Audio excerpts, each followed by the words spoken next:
বেশ মজা লাগছে।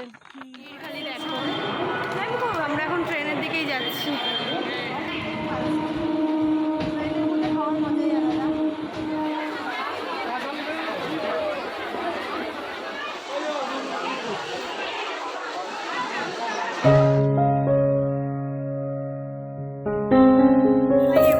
Good morning and welcome to my channel. তোমরা সবাই কেমন আছো? আশা করছি ভালো আছো। আমরা অনেক ভালো আছি। তো এখন ভোর বাজে 3টে। তো দেখো রেডি হয়ে নিয়েছি। এদিকে বোন আছে আর বাইরে সবাই মোটামুটি রেডি হয়ে গেছে, কারণ যাচ্ছি আমরা ঘুরতে। কোথায় যাচ্ছি কি যাচ্ছি সবটাই তোমরা ভিডিওটা কন্টিনিউ দেখলে তো বুঝতে পারবে। তো চলো এখন বলবো না কোথায় যাচ্ছি। আর বড়মশাই এখন এখানে নেই, বড়মশাই রেডি হয়ে ও হচ্ছে ডিউটির থেকে যাবে।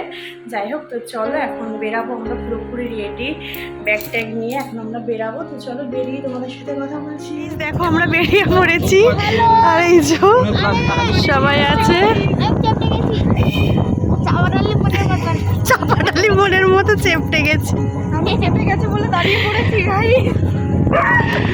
ওই দেখো আমাদের থেকে কুকুরও ডাক দিয়ে দিল। আমরা এখন স্টেশনের দিকে রওনা দিয়েছি। এই যে আমাদের সব লাগেজ, আর আমি এখানে, আর এখানে আমার একটা হাম্পু আছে। গাইজ দেখো আমরা চলে এসেছি আর আস্তে আস্তে আমাদের গরম লেগে গেছে, তাই আমরা এখন হাওয়া খাচ্ছি স্টেশনে বসে আর ট্রেনের জন্য ওয়েট করছি। আর এইদিকে এই যে সবাই আছে। তো এখন আমরা যে বসে বসে হাওয়া খাচ্ছি, প্রচুর গরম লাগছে আর মশার কামড় খাচ্ছি। জয়েন্ট হয়ে গেছে আরেকজন জয়েন্ট হয়ে গেছে আমাদের গ্রুপে। বেশ মজা লাগছে। আমাদের ট্রেন চলে এসছে, প্রচুর মজা হচ্ছে। আমরা এখন ট্রেনে উঠি।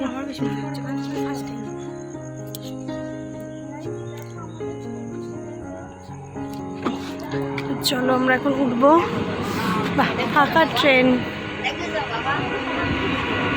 দেখো বন্ধুরা, আমাদের এই বনগাঁ থেকে শিয়ালদা লাইনে ভোরবেলা মানে একদম ফার্স্ট ট্রেনের মধ্যে ভিড় দেখো। যত ফুলালি আছে সবাই দেখো শুয়ে আছে, ঘুমাচ্ছে। এদিকে দাঁড়ানোর জায়গা নেই, এত পরিমাণে ভিড়।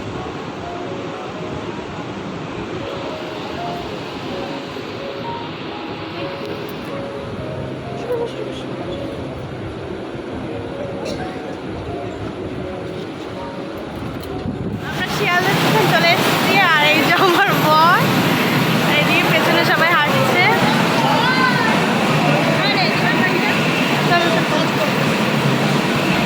আমরা এখন হাওড়ার দিকে যাবো, বাসে করে হাওড়া যাবো। এদিকে যাও সবাই।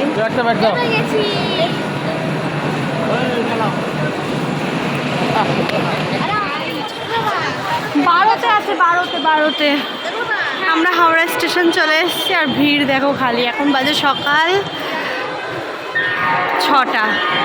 6টাও বাজতে 5 মিনিট বাকি আছে। তো তাই দেখো ভিড় খালি দেখো। আমরা এখন ট্রেনের দিকেই যাচ্ছি, দৌড়াতে দৌড়াতে যাচ্ছি, কারণ আমাদের ট্রেন 12 নম্বর প্ল্যাটফর্মে দিয়েছে আর সেখানেই যাচ্ছি। তো চলো আমরা ট্রেন পেয়ে গেছি আর ট্রেনে উঠে পড়েছি। আমরা সিট পাইনি, মা বাবা সিট পেয়েছে আর এই যে আমরা এখন দাঁড়িয়ে আছি ট্রেন ছাড়ার অপেক্ষায়।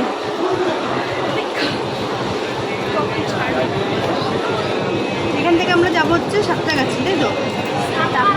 তারপর ট্রেন এইবারই হাওড়া স্টেশন। ট্রেনটা আমাদের অনেক ঝুলিয়ে দিল। কত minute late? 20 minute late train. এখন হাওড়া থেকে ছাড়ছে। এখন ছেড়ে পারিনি, পুরোপুরি ছেড়ে পারিনি। ওইদিকে আমার বর দাঁড়িয়ে দেখো, মাথাটা দেখি। ফাইনালি আমরা ট্রেনে উঠতে পেরেছি, অনেক দৌড়ে কষ্ট করে। এদিকে সবাই প্যাসেঞ্জার আমাদের। তো কী বলতো, আমরা এখন ট্রেনে করতে যাচ্ছি। সব জায়গার ট্রেন প্রচুর লেট। টায়ার্ড হয়ে গেছে।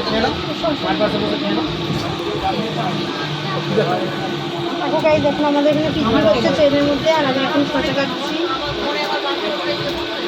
সবাই এখন প্লেট ধরে নিয়ে বসে রয়েছে, খাওয়া দাওয়াতে ব্যস্ত।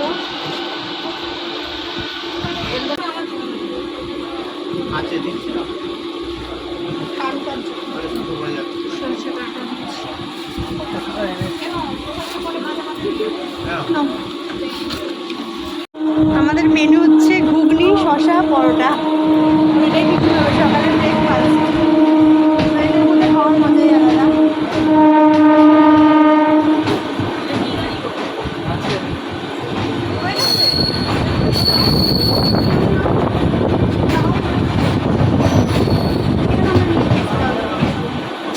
ঘুগনি দোকানকে অবস্থা হয়েছে দীঘায় যাওয়ার গাড়িতে, ভিড় কত।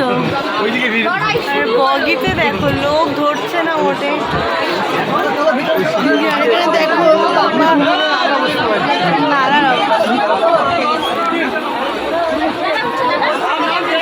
দেখো কি মারামারি লেগেছে, ভিড় দেখো সব দীঘা প্যাসেঞ্জার। তো গাইজ দেখো আমরা সাঁতরাগাছি থেকে দীঘা যাওয়ার জন্য ট্রেন ধরেছিলাম। আর আমাদের সত্যি বলতে দীঘা যাওয়ার জার্নিটা একদমই ভালো ছিল না। এর আগে অনেকবার দীঘায় গেছি, কখনো এরকম সমস্যার মুখোমুখি হতে হয়নি। এইবার যতটা সমস্যায় পড়েছি আমরা। তো আমরা হচ্ছে লোকাল ট্রেনে করে যাচ্ছি, কারণ এক্সপ্রেসে এত পরিমাণে ভিড় হচ্ছে যে এক্সপ্রেস এর টিকিট পাইনি। আর তার মধ্যে এক্সপ্রেস 2 ঘন্টা 3 ঘন্টা করে রোজ লেট হচ্ছে। তো সেরকম আজকেও লেট ছিল, আর আজকে আমরা লোকাল ট্রেনে করে যাচ্ছি। আর ভিড় দেখো খালি। আর আমরা প্রচুর টায়ার্ড হয়ে পড়েছি, কারণ এত ভিড়ের মধ্যে এতটা পথ জার্নি করা। আর আমরা তো তাও মানে সিট পেয়েছি, বসে আসতে পেরেছি। যারা দাঁড়িয়েছিল তাদের আরও বেশি কষ্ট হয়েছে। যাই হোক, সব কিছু মিলিয়ে আজকের জার্নিটা একদমই ভালো ছিল না। তো সবাই খুবই টায়ার্ড আমরা এখন। আর দীঘাতে কেমন ভিড় দেখো। আমরা তো স্টেশন থেকে মানে দীঘার স্টেশনে ট্রেন থেকে নেবে আমাদের হেঁটে যেতেও কতক্ষণ টাইম লেগেছে, এত পরিমাণে ভিড়। আর স্টেশন থেকে দেখো দীঘার জগন্নাথ মন্দির দেখা যাচ্ছে, মানে মন্দিরের ওপরে চূড়াটা পুরো দেখা যাচ্ছে। ফাইনালি এই যে পৌঁছে গেছি আমরা, এসেছি দীঘা। আর প্রচুর ভিড়, তোমাদেরকে তো দেখালাম অনেক অনেক ভিড়। তো এই যে আমরা এখন একটু ফটো তুলবো। গরমে সবার চোখ মুখের অবস্থা পুরো খারাপ। চলো একটু ফটোটা তুলে নিই। দাদা ঘন্টা দিয়ে যাচ্ছে। হ্যাঁ, আমরা এখন হোটেলের দিকে যাচ্ছি হাঁটতে হাঁটতে। তা মাথায় রোদের মধ্যে সেই গরম হাতে পাখা নিয়ে যাচ্ছি হোটেলের দিকে। তো চলো একবার হোটেলে গিয়ে তোমাদের সাথে দেখা হচ্ছে।